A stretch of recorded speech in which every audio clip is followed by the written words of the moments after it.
Support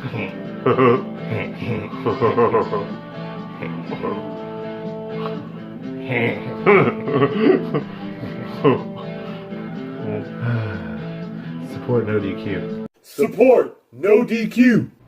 Welcome everybody to What's NXT for March 13th, 2019. I am your host, the Rated R reviewer, Stephen Osborne, joined as always by the General Jerry Slaughter. Good evening, wrestling fans.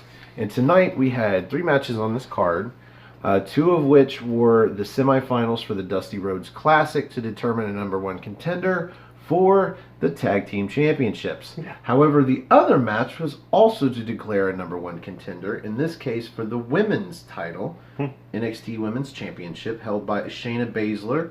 We get to see a little bit of her. We get to see some really good tag matches. I think this is going to end up being a great show overall for everybody. Oh, yes. Even though it didn't have 4 matches and it barely had anything else. We had like 2 interviews. Other than that, not really a lot.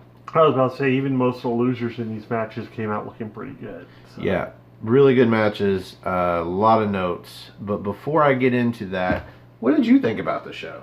I thought it was pretty well balanced out. We pretty much got a sandwich is what we got. We got the 2 semifinal matches and the women's match right in the middle. Really awesome bread and yeah. Good filling, not the best. It wasn't the best filling. Kind of gamey. When it's the NXT women's division and it doesn't directly have Shayna Baszler in the match, it seems to just fall short because she's there, man. And in this case, she was out there, but we will get to that. First up, again, the semifinals for the Dusty Rhodes Classic. This is the round with Mustache Mountain versus the Forgotten Sons. So we've got Trent Seven and Tyler Bate. We've got Steve Cutler and... You almost got it. Come on. Wesley Blake. Yes! Awesome. And Jackson Riker is with them.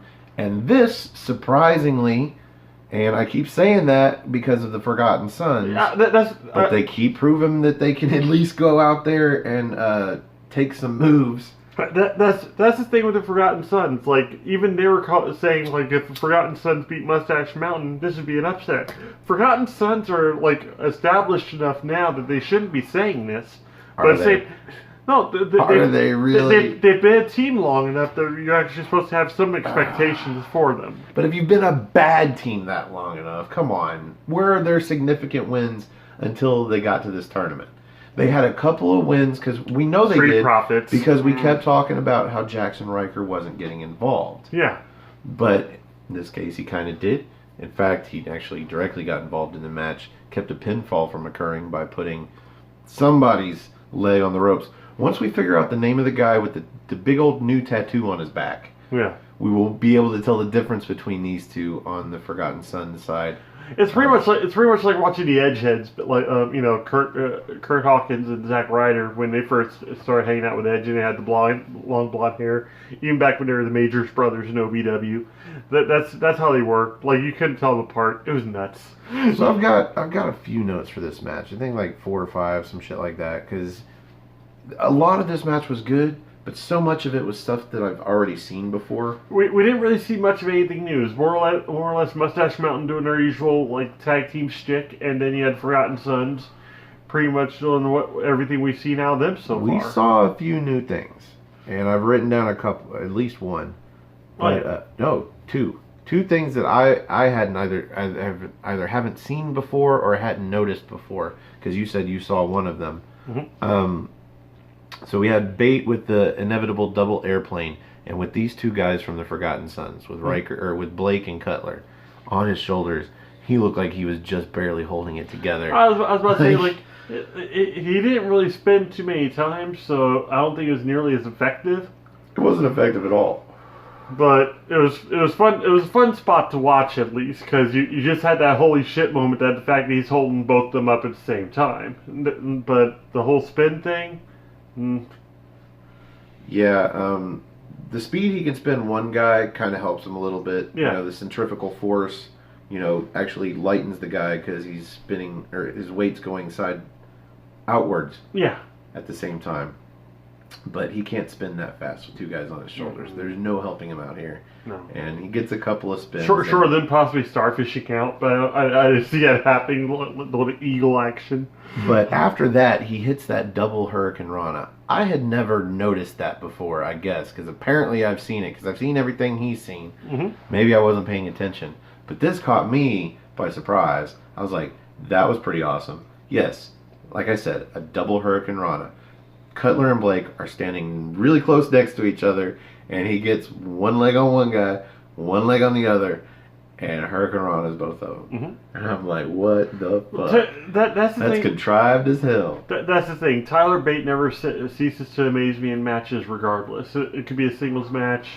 It could just be him in a ring, just like, wrestling an invisible opponent, and I'd still be just entranced by it. Yeah, for me, Tyler Bate's become the antithesis of Zach Gibson. Yeah.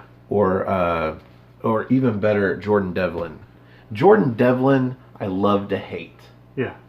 But Tyler Bate, I hate to love. Yeah. I really hate to enjoy this guy. Since we don't really have Gargano in that spot anymore, he's the most sympathetic face you could really get in the company at this point. So let's see. I've got Tyler Bate with a corkscrew senton for a near fall. I don't think I've ever seen a corkscrew senton like that. Mm-mm. I keep leaning out of frame to check my notes. I'll bring my notes up. So we got the attempted Peter Pan off the ropes into Dragon Suplex by Trent Seven. But they got a near fall because that's where Riker puts the foot on the bottom rope. Yeah. That's his involvement in the match. This is why he had to take off his jacket. So at this point, you figure that Forgotten Sons are gonna win because otherwise they should have won there. Yeah.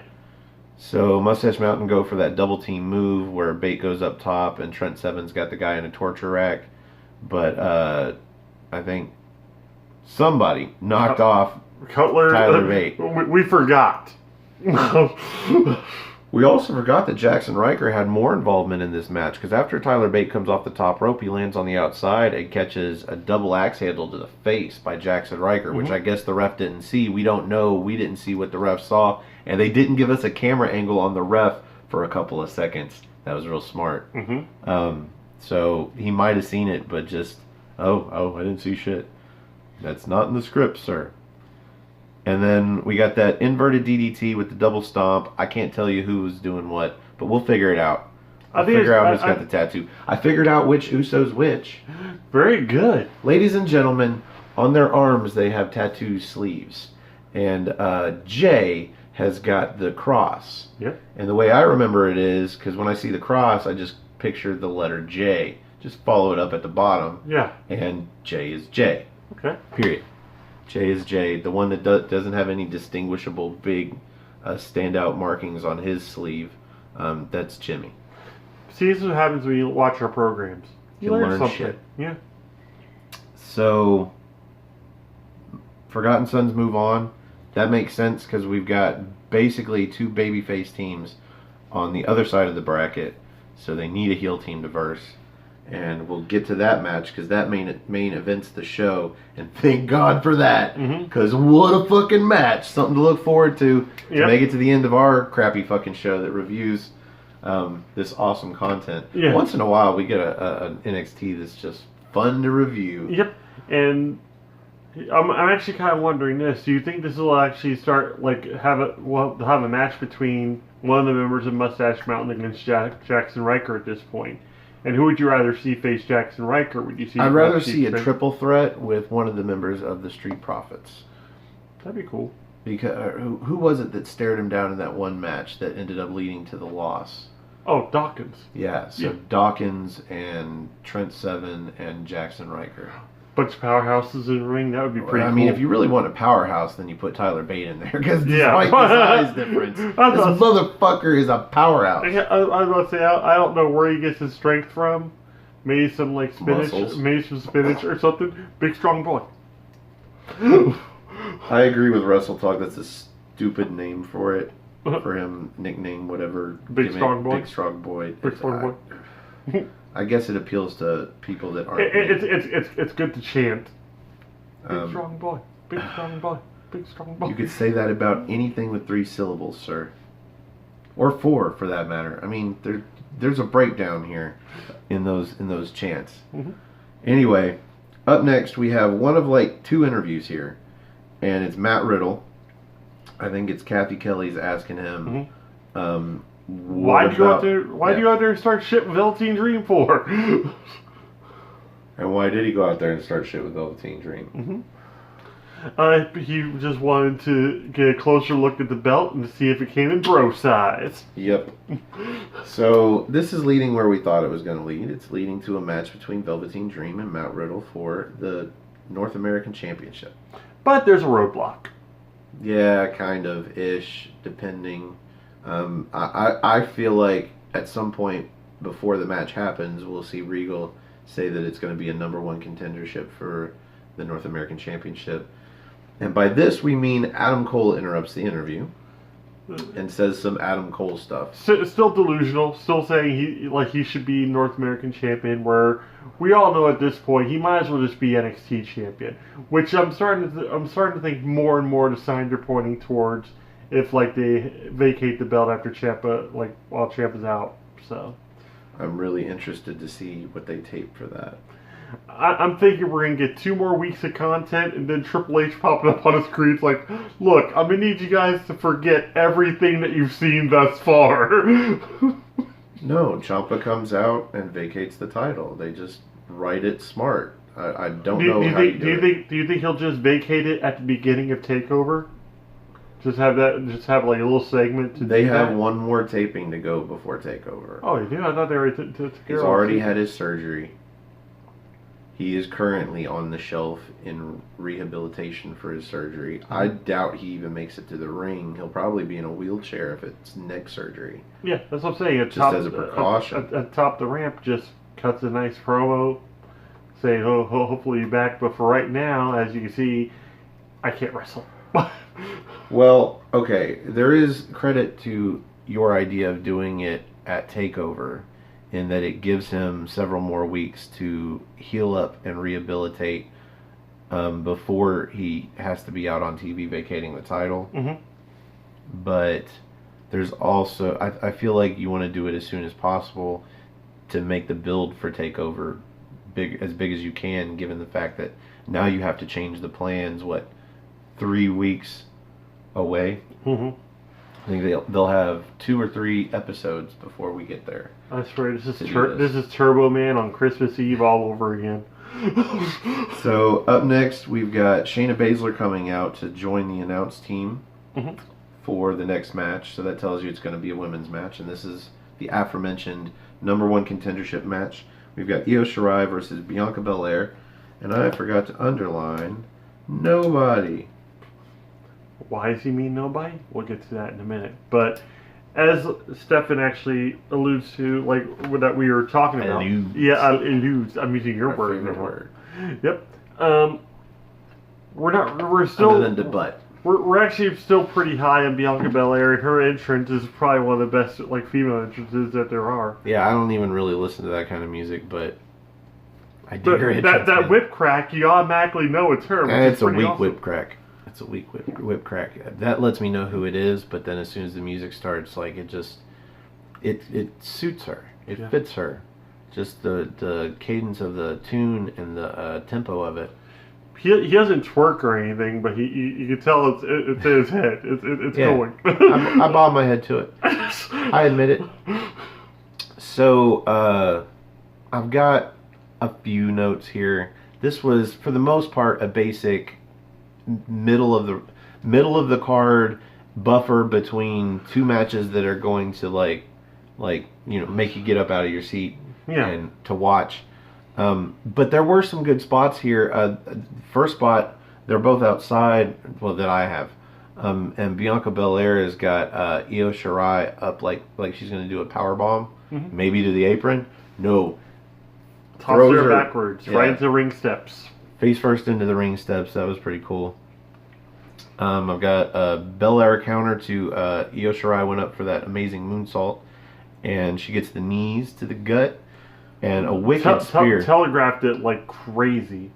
Yeah, well, I mean, it's a moonsault. Yeah. And she's a babyface, so she's going to pose. So that gives Belair plenty of time to just get her knees up. And then she follows it up with a wicked spear, but no pin. This is where they're both down. And then this is where Shayna Baszler drops the headset. And I called this at the beginning. I think Jerry spurred that. But, yeah, I was like, yeah, Baszler comes in because she's out there right now. Yep. So she's going to come interfere. And he thought maybe Duke and Shafir would come out and do the dirty work first. And I'm like, nope. We need to forget about them and not bring them out until they are ready to win a match. I thought that was going to happen. I just hoped it wasn't going to happen. It didn't happen, so we're good. Oh, yeah, this was great. Baszler comes out and basically makes everybody pass out. Yeah. She takes out Io, throws her outside, and then she picks up Bianca with a choke. A Kirifuna, I think, yeah. clutch. Chokes her out. And then Kairi Sane comes out to confront her, just in street clothes, jeans and shit. First pointing out to the ring and winding up. Yeah, she comes out onto the stage, and instead of running out there to actually help a motherfucker, she's on the stage like dancing on her toes, like she's revving up to run, like she's Speedy fucking Gonzalez. You know, like arriba, andale. Ahead. Which gives Baszler time to react, and she puts the fucking Kirifuda clutch on her too, makes her fucking pass out. Io Shirai gets up while the clutch is on and attacks Baszler. Gets a little bit of offense in, but not nearly enough. Throws Baszler out of the ring, but she made the same mistake Baszler did. Baszler threw her out of the ring and forgot about her. Well, Io Shirai threw Baszler out of the ring and then turned her fucking back, and she should not have done that. To go check on Kairi Sane of all people. It's like Kairi Sane's out cold. It's like you don't worry about that. You just stare down Baszler until she leaves. So the hat trick of Kirifuda clutches and Io Shirai's out too. Mm-hmm. And you have Shayna Baszler just walking around like she's at a kindergarten nap. She owns the place, and that's how she walks around. Mm-hmm. Like so. Like a boss. And I don't understand why they put Kairi Sane in this point, because we're gonna get an announcement about this in a moment, but I don't know why Kairi Sane needs to be involved. She essentially wasn't even helping Io Shirai at that point. She was helping Bianca Belair, which doesn't make any sense. My thing is, at this point, I would have been happy with just a triple threat match, because you know me with my styles of wrestling. I like the idea of if it's a triple threat match, you have to have one of each style. You need to have your aerialist, you need to have your strong person, and you have your submissions expert. And you have all three of those in this match, and then all of a sudden we throw a fucking pirate in? But like you said to me, as long as Kairi Sane doesn't win. Yes. As long as Kairi Sane doesn't win, I'm good. So before our announcement, it wasn't even it was like an aside to an interview. Before our Shayna Baszler interview, we get an announcement next week. We're gonna have Keith Lee versus Dominic Dijakovic. They had announced that it was gonna be in 2 weeks. Mr. Jakov. But they just did a quick recap of this. What was the words that they used? Heated rivalry, or like yeah, something like that. But same time, it's like, okay, they've had one match and they've had one altercation since then. It's kind of a lukewarm rivalry. It's just a really cool match. That was a great match. I would call this a heated rivalry. I mean, he came to the Performance Center and called him out and said, "Hey, wrestle me now." And Bugenhagen's like, "Whoa, we can't do this." Whoa! You must go! When do we get more Bugenhagen? Oh, seriously, when do we get more Bugenhagen? I am itching for my fix. I mean, like, next week we're probably going to get the finals. We're going to get Keith Lee versus Dijakovic. Why not throw a Bugenhagen match in there while we're at it? Please. Maybe they make that don't make that the opening match. make Keith Lee and Dijakovic the opening match, then Bugenhagen in the middle. No, yeah, and then a women's match in there somewhere. Yeah, probably some sort of women's squash match, and then we'll have the finals for the Dusty Road. So Kathy Kelly catches Shayna Baszler, outside on her way leaving the arena. And we know what this is going to lead to. And she's like, "Hey, what's up? what was that all about?" And Baszler. Basically, it's your typical. I'm making a statement. None of those women in the ring and none of the women in the back deserve a chance at my championship, and I'm just showing you that. I just made everybody pass out. Here's where she made her mistake, and here's where I knew it was going to become a fatal 4-way, like instead of like the triple threat that I had in my head. She said not a single woman back there. She implied that it was only going to be one opponent for her. So if I'm a female wrestler in NXT, I'm wishing that I had run out there to help fucking Bianca Belair against Shayna Baszler, because if I'd have been in the ring, I would have been added to this match. Could have been a fatal 5-way, could have been a 6-pack challenge. Just I'm about to say like a 5-way ladder match. Anyway, we are getting that fatal 4-way at TakeOver, and I think it actually lowers how much I want to see the match, because I know now as a fatal 4-way, I'm going to see much less of Shayna Baszler. Mm-hmm. So that's like 50% less Shayna Baszler. I'm wondering if that's gonna. Well, naturally, it's already gonna like take a effect on my prediction. That I want to have the 5-way ladder match for the vacated NXT belt, but at the same time, I think that will probably take away from it, since we're going to get a fatal 4-way probably like right before that match. So it's just going to be too many people. So our main event of the night, Ricochet and Aleister Black versus Johnny Gargano and Tommaso Ciampa, DIY, coming out as DIY to their entrance with new T-shirts. Oh, the old T-shirts just brought back. And what was it you said to me? They've got new shirts. Huh? You said they've got new shirts. They got I said they got new tights. They had the matching tights. The shirts were like the old logo. Well, yeah, but when you mentioned the shirts, you said now we know that somebody's turning on somebody. Oh yeah, that's the because whole. Because they had new shirts. Yeah, they're dressing as a team again. So it was Y2 matching tights. Y2AJ. All that had the cartoon logo of Johnny Gargano with some new cartoon logo that's obviously Tommaso Ciampa, or maybe it's the evil side of Johnny Gargano. Who knows? Who knows? I hope he actually keeps that for that now. So. Yeah, but just for one fucking match, oh man. But that's what happened with Y2AJ with Chris Jericho and AJ Styles. They teamed that one time. Sure enough, they're gonna sign those trunks and auction them off and get a bunch of money for charity. That's what they should do, because those were one-time use. Mm-hmm. In this case, oh god, it was brilliant. And you might think that we just spoiled what happens here, but trust me, so much more. I have almost a page's worth of notes on spots on this match. So before I break it down, what were your thoughts on the main event? I already knew this match was going to be special, because we got the 4 competitors from the double main event from NXT Phoenix. Because you had Aleister Black versus Tommaso Ciampa, and you had Johnny Gargano. Versus Ricochet. Yeah, versus Ricochet, because that's where he won the North American belt. Lost it to Velveteen Dream on his first defense. Which Mauro Ranallo was keen to remind us of, and it kind of made me hate Mauro Ranallo just a little bit. I love Mauro Ranallo, but the best commentator in any brand. But then he gets excited about stuff, and then you kind of forgive.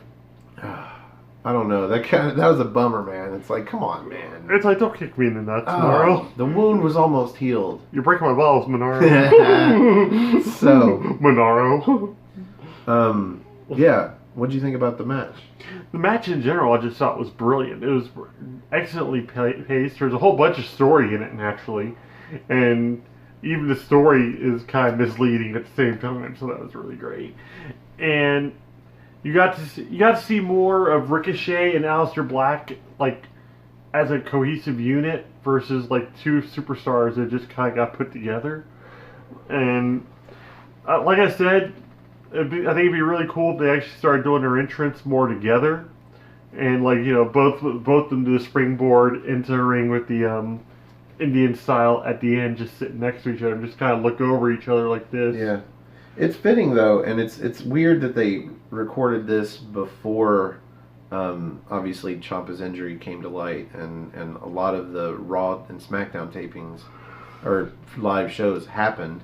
I think this was actually like the where they actually kind of broke the ice on it, and then they I guess the higher ups saw how great of a team they were, and that's why they ended up doing it that way. Well, I have to assume that Aleister Black and Ricochet are going to get a much heavier push as a tag team than they were originally going to get, because now they don't have Gargano and Ciampa to push as DIY. Yeah.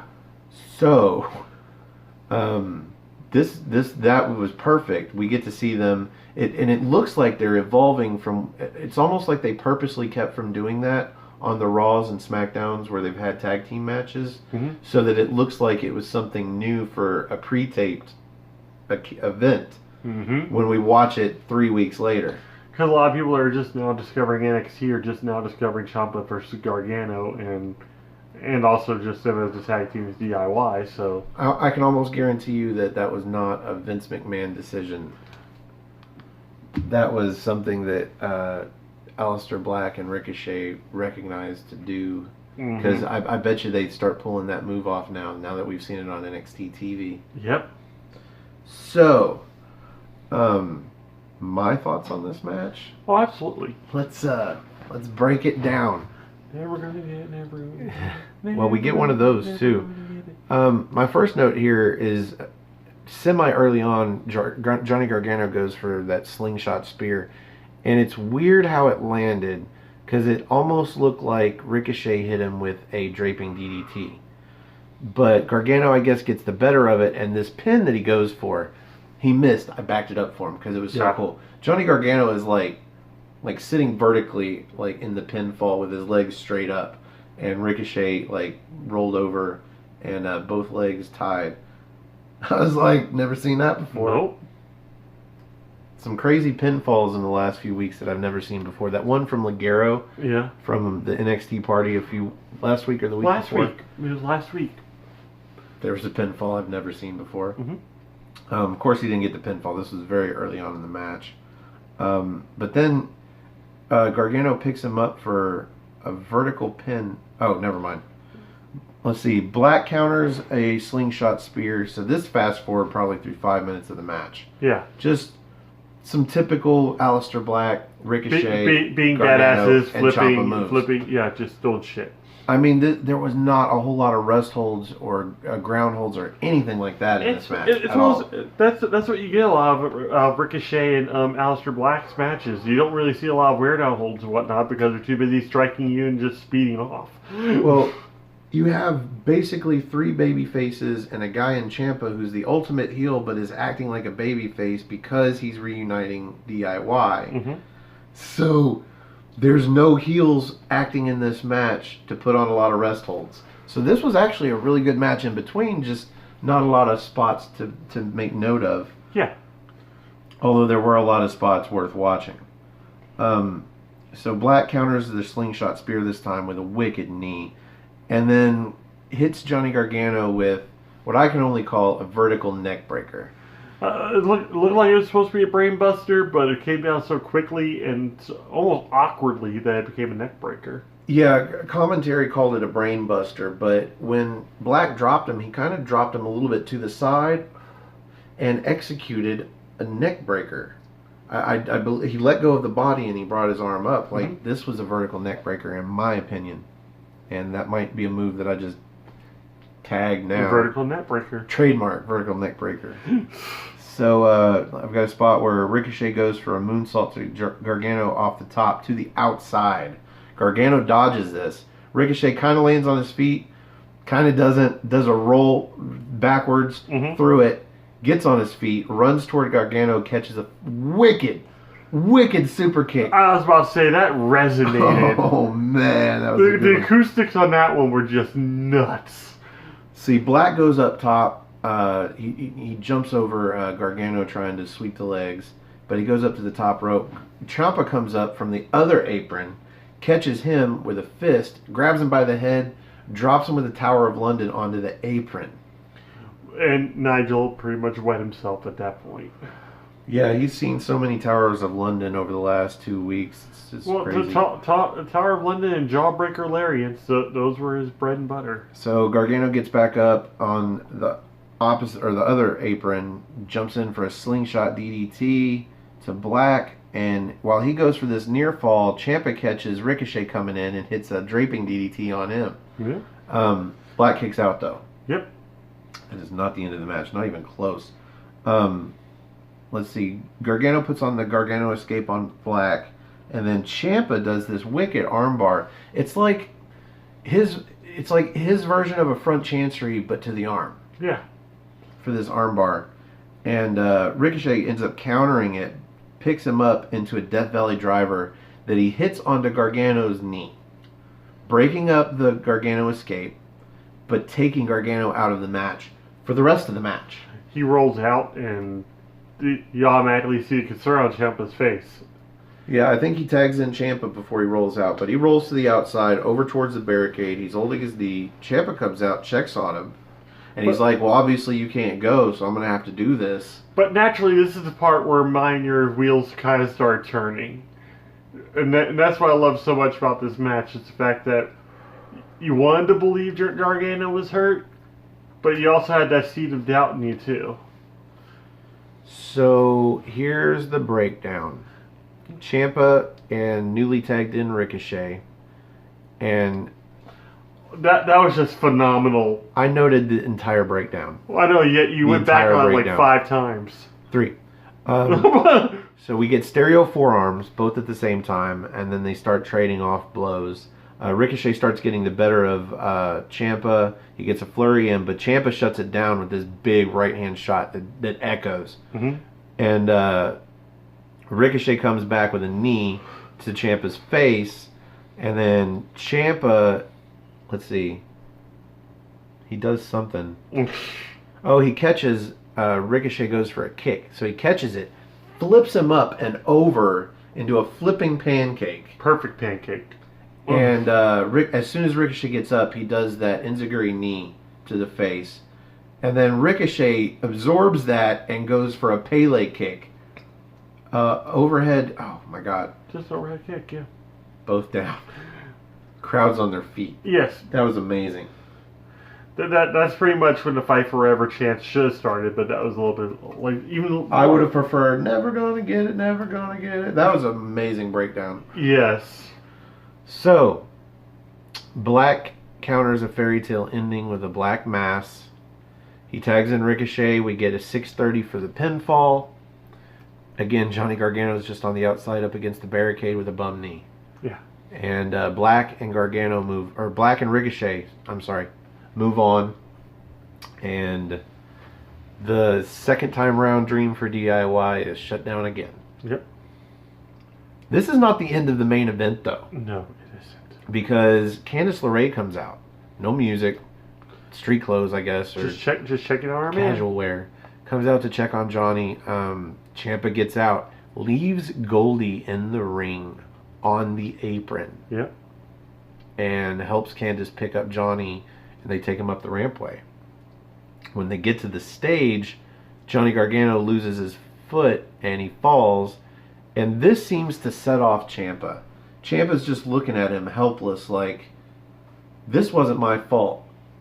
This wasn't my fault at all. You cost us this match. Before you then, he got, like, as he was going up there, he caught a glimpse of the trophy and realized that, yeah, that was over too. Giant trophy that's got Dusty's boots. Let's see the Undisputed Era hold that in all their promos next year, or over the next year. Yeah. So, Ciampa goes to turn on Gargano. So this whole time, he and I are arguing who's turning, what makes sense more. He says Ciampa's turning on Gargano. I say Gargano's turning on Ciampa. Who knew we were both going to be right? This was Johnny Gargano's master plan. It was not even a double turn. They were, because Ciampa goes nowhere. He's still a fucking asshole heel. Yeah. Greatest heel on earth. But who knew we were both going to be right? So basically, Johnny Gargano set this whole thing up. He took the opportunity to feign a bum knee to not only lose the match, because he's not interested in the Dusty Rhodes Classic, he's not interested in the Tag Team Championships. He wants the NXT Championship. He wants to finish that chapter with Johnny with Ciampa. He wants that. He wants to be the one that unseats him. So he costs them the match with the bum knee, and Ciampa reacts exactly how he knew he would, because when Ciampa goes to throw him into the LED board, Gargano stops the throw with that leg. And it's very obvious, great physical acting to show that, oh, this leg is fine. Oh no! First he get that huge grin on his face because he knew exactly what was going to happen. He turns it around and throws Ciampa into the LED board, and as he's taking liberties on a fallen Ciampa, Candice LeRae's in the background looking like the cat that ate the canary, like she knew all along this was the plan.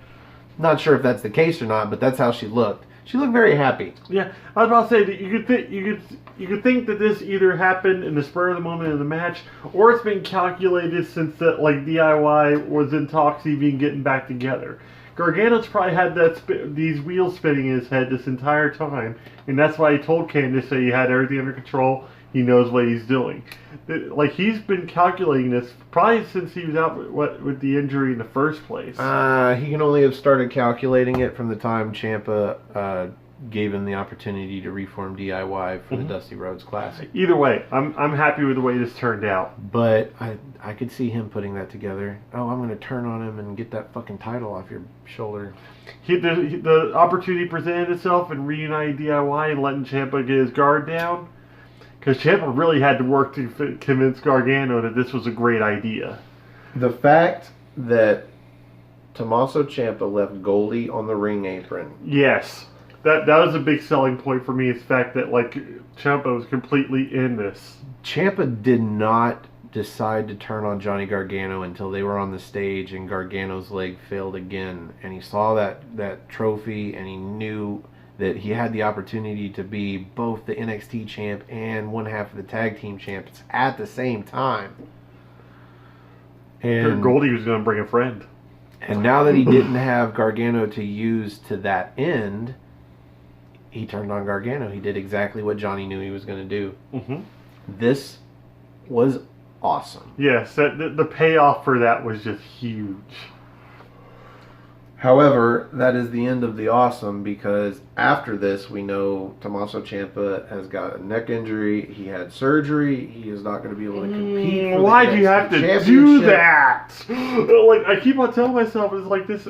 It's not the case. It's not the case. It's going to happen. But think about the first time when Tommaso Ciampa turned on Johnny Gargano, and then he was injured for the leg injury. Yep. Well, that's the other thing you brought up in this match, how tragic that was. The fact that he wasn't wearing the knee brace. This is the perfect. This is almost like they knew this was going to happen. This is the perfect write-off for him to go be injured for a while again, and then pick this feud back up in a year and a half on the main roster where they've already debuted, so people know who they are. That's true, because he did play getting hit on that LED LED screen pretty hard on the head. So leave Johnny Gargano in NXT for a year and a half. Let him be the NXT champion for a while. Let him play superhero. Get his baby face back on, and then get called up. Have a little bit of success. No titles yet, but then when he finally gets a title, Ciampa comes back. Yeah. It's almost like it's some sort of weird bat signal. Or Ciampa brings in somebody else to take out Gargano. So you move Johnny Gargano to the main roster. You try and give him some momentum, give him some credibility. You build him up, give him a mid-card title, and as soon as he, or even a world championship. Would you consider putting him on 205 Live? No, he's too good for 205 Live. I know. I felt stupid even saying that.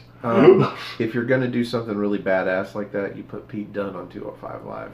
I was about to say. But Gargano, yeah. So Gargano is not pre-show. You build up Ciampa through Gargano, because as soon as Ciampa comes in and you reignite this feud, Ciampa's going to get the rub. Yep. So that brings us to the end of the main event. And here on What's NXT, we rate the main event using the General's 5-star rating system. And Jerry, you always go first. Where do you rate this main event? All right, I was already high on this match because the competitors involved. Like that alone, like each of them get a star just for being in the match. So it was automatically starting off with a 4-star match. Then the action in it was was great in general.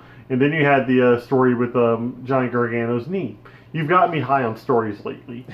So so that kept the wheels rolling. At the same time, it turned almost into a handicap match. And Ciampa held his own for a while there. For a minute. For a minute, and then he tried to take them both on and just didn't work out very well.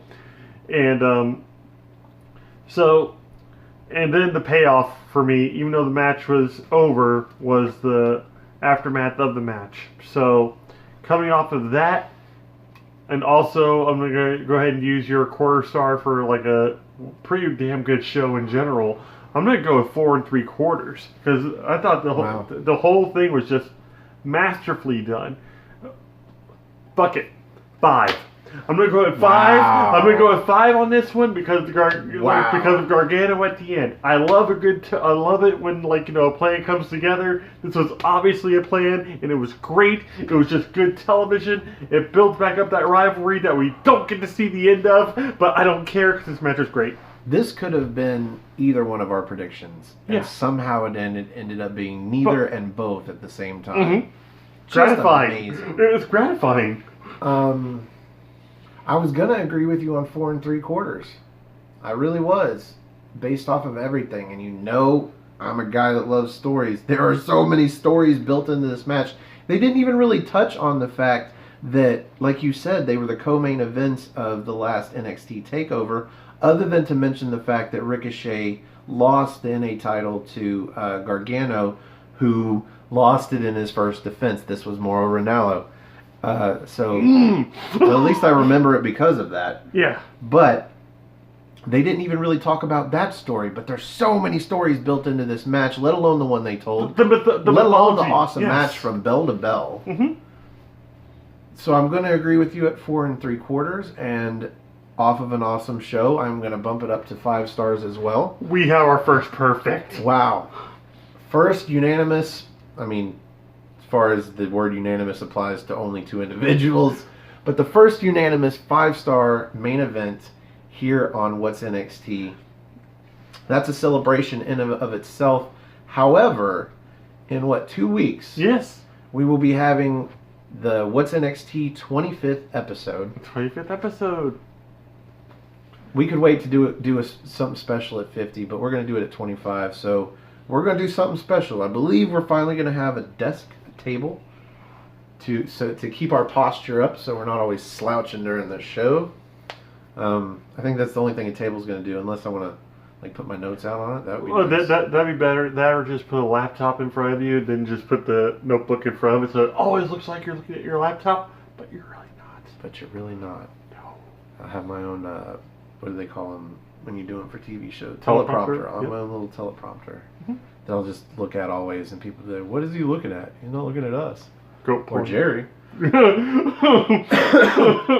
I think their teleprompters are awesome, where it's them looking into the camera and they see the teleprompt, but the audience doesn't. Yeah. I don't know how that works, but that's pretty cool. Mm-hmm. So, completely off topic. First 5-star. Yes. That's awesome. So that brings us to the end of our show. And before we get into the plugs, on our way into the plugs, tomorrow night we will be having the NXT party. That is where me and Jerry and guests, depending, review NXT UK. Mm-hmm. That'll be episode 34, I think. Yep. And up on the big screen, we should be having the Birdman Owen Finch and the Archangel James Hebert. Yep. So making their returns. We have, I think, 6 other members of the NXT team at this point. We're looking for more, but I have my 3 favorite pairings. I like Noah and Cindy together. I like Owen and James together because they are friends IRL in real life, and they love to rib each other. And it's great because we know they're buds, so makes for great conversation. Oh, yeah. Great conversation and great television, folks. And Colin and Chris. They are great together. Super knowledgeable, super great guys. I'm big fans of all these guys, and a lot of them have their own podcasts, which I subscribe to because they subscribe to me, man. You just do those things. Mm-hmm. Occasionally I watch, it depends. I watch a lot of fucking wrestling shit. Mm-hmm. And I just started watching The Office. So any new wrestling stuff's going to have to wait until I get through season 9. Mm-hmm. And I'm getting no sleep. Damn you, Netflix. So, if you would like to join us on the big screen and review an episode of NXT UK, yes, come have a spot of NXT with us. You can find me on Twitter. Just go to nodq.com/Stefan. That's STEFAN. Or if you just want to find me on Twitter, it's at Stefan R. Osborne, OSBORNE. As always, the R stands for restricted. You can also find this gentleman on Twitter. At NoDQ General, and also on my Facebook group Armbar, all capital, ARMBAR, exclamation point. Yep. That sounded really good. I like that one. And I've also, I think I'm going to start doing Armbar Radio more, because that was actually really fun. Just a quick little, almost podcast kind of thing. He posts that right on Armbar, so if you're on Facebook when he does Armbar Radio, you can listen to him do solo. So, if you like our video, you should click the like button. That's underneath me. If you like all of our videos, you should click the subscribe button. That's underneath Jerry. Yes, under that finger. So you've got like, subscribe, share. That's the best thing you could do if you know people that like wrestling, NXT, NXT UK. Share our videos. Let them watch, subscribe. If you'd like to get these videos something like half a day early, you can subscribe to our channel. That's Aftermatch Wrestling. All one word, AFTERMATCH, Aftermatch Wrestling. Mm-hmm. And we are on a drive to 100 subscribers. And what we're going to be doing is live shows. Yes, after we get enough people interested in what we do, we'll be doing live programming. At the very least, this show, What's NXT, will start going live at 100 subscribers. The reason we're waiting for 100 subscribers is we want there to be a chance that somebody will watch live, that will be up at the weird, crazy morning hours that we do this after work, and be able to ask us questions so we can end the video instead of just doing the same old shtick with the plugs. Mm-hmm. We can end the video by answering your guys' questions. So, yeah, at 100 subscribers, I feel like we might get 1 or 2, which would be cool, mm-hmm. and worth doing them live. Otherwise, there's really no point doing them live when the edits sometimes are funny and shit like that. Like, there's merit to doing a recorded video that I can put. Subscribe to NoDQ.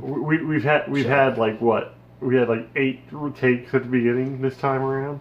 So we are now at 55 subscribers, and we're well on our way.